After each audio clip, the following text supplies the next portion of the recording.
Hi, Hiteshree there. Oh, excuse me. There really is no video that you're asking for, so I'm going to show you, go through the steps and show you uh, what the requirements are. Actually, the problem I think comes in because you haven't revised earlier steps. Your step one is okay, so I won't go to there, but let's look at step two for just a minute. Uh, Got to find it here. There we go. Step two on your financial goal is to develop financial goals.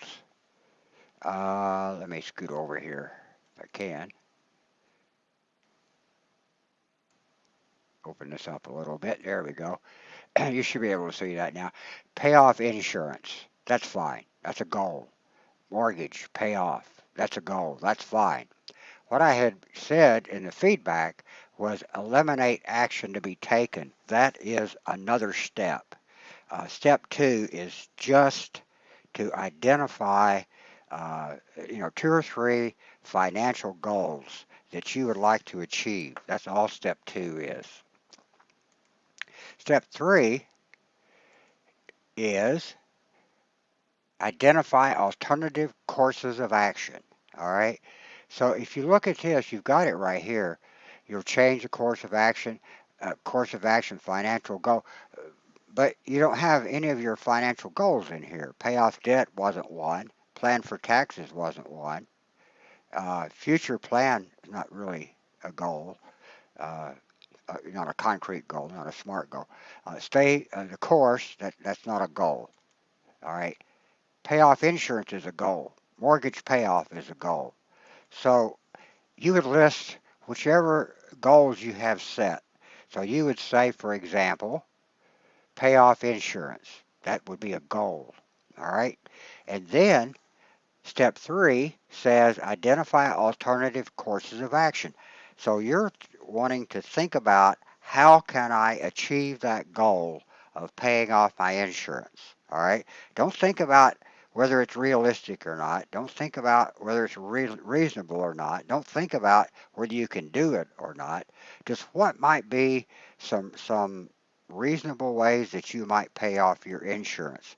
For example, you might get a second job. You might reduce the amount of school, no course hours that you're taking, so you could apply some of the money you'd save from going to school to paying off your insurance.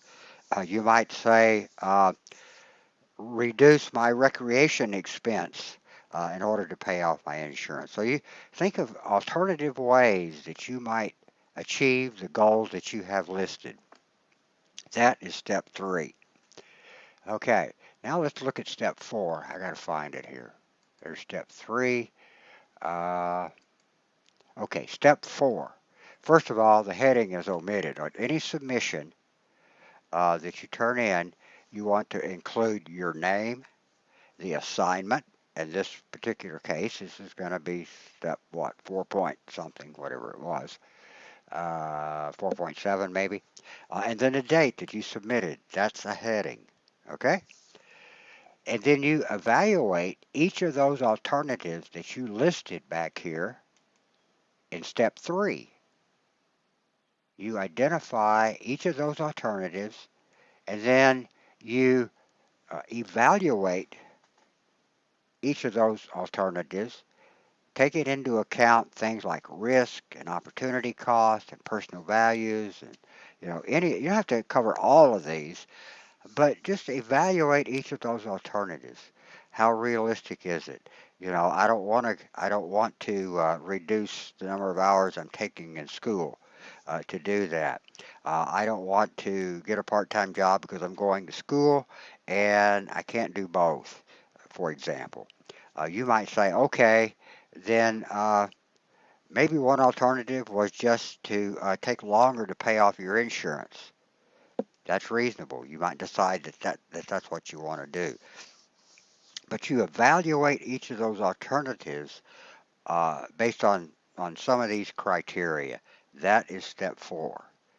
Okay? I hope that's a little bit more understandable for you. But the thing to do is to go back and think about this step one, or I'm sorry, step two. All right, if these are your goals and you say they're high priority, go pay off insurance, a low priority goal. Say pay off your mortgage. All right, you got a $50,000 mortgage. You think it's going to take you about 540 months. Okay, that's fine, but we're not asking for an action. That's not the time to do that yet. That comes down the road in another step. Okay, and then you go over here and you list that goal. You say pay off my mortgage. Pay off my mortgage. All right. What alternatives can you come up with to help you identify or help you pay off your mortgage? Think of some ways that could help you achieve that goal. And then once you've listed those in step 3, then you're ready for step 4. Down here, step 4. All right. Evaluate those alternatives on the basis of some of these criteria. You don't have to use all of these. Just think about, well, what's the risk involved? All right, depending on what alternative you're talking about. If you go back, let me go back to your mortgage for just a second. All right, you want to pay, let's say you want to pay off your mortgage, it's going to take you a long time. Okay, you might say things like get a part-time job, reduce the number of hours, and apply the money saved to paying to my monthly payment. Refinance might be an option. Uh, oh, borrow money from a relative or something to help pay off your mortgage. I don't know what your circumstances are, but it's just kind of like a brainstorming session. This is step 3, alternative courses of action. Once you have those, now you're ready to do step 4. Evaluate each of those alternative courses of action. Which one is risky? Maybe none of them are risky. Maybe some of them are risky. But you evaluate those alternatives on this, based on this criteria. Uh, and that is step 4. Now you're just evaluating. You're not choosing.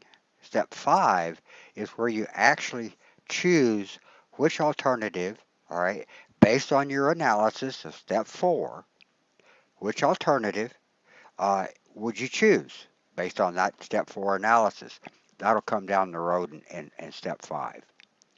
Create and implement your financial plan. So there's where you choose. Then step 6 is where you put it into your budget. You'll actually apply what you've decided to do to your budget. So that's the whole process. So right now you're asking about step 4. That's step 4. Evaluate the alternatives. So my suggestion is that you go back to step 2.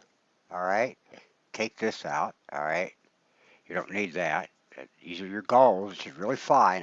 You don't really need to do anything with step 2. It's okay the way it is. You've got a couple of goals in here, and that's fine. Then you go back to step 3. Here's where you really need to make the adjustment.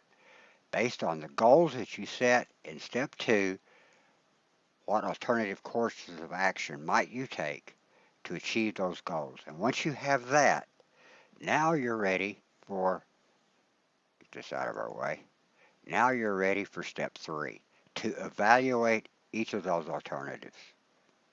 Okay? If you have any more questions, please let me know.